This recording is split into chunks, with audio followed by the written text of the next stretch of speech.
C'est le faste des grands jours et dès l'entrée, le ton est donné.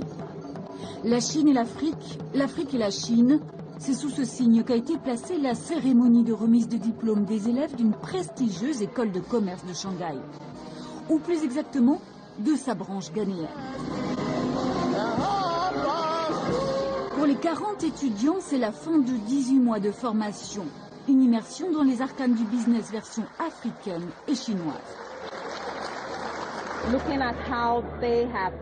En étudiant la façon dont ils ont résolu certains problèmes, la façon dont l'industrie, les entreprises se sont développées, les réponses apportées, on les considère davantage comme un partenaire avec lequel on peut travailler. La formation fait le plein. Il est vrai que la CEIBS de Shanghai est classée parmi les meilleures au monde. Dans la salle, des cadres, des hommes et des femmes d'affaires venus de tout le continent. Et s'ils ont choisi de débourser 8 500 $, le prix de ce MBA, c'est pour mieux comprendre un partenaire chinois devenu incontournable.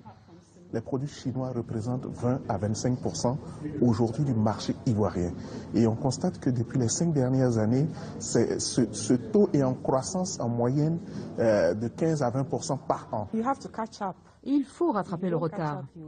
Si on ne le rattrape pas, on reste derrière. Et on ne peut pas être au top.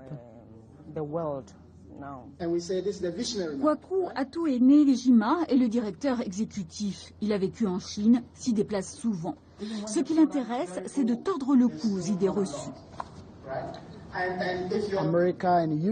L'Amérique et l'Europe ont toujours accueilli des étudiants africains dans leurs universités.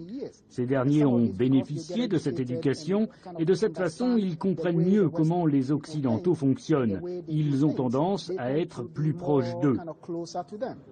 La Chine agit sans doute de la même manière, et ce n'est pas une mauvaise chose, car ainsi vous aidez les gens à mieux se comprendre.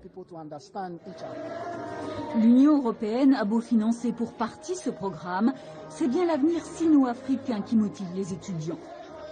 La Banque chinoise de développement ne s'y est d'ailleurs pas trompée. Chaque année, elle attribue 1,5 million de $ au campus d'Accra.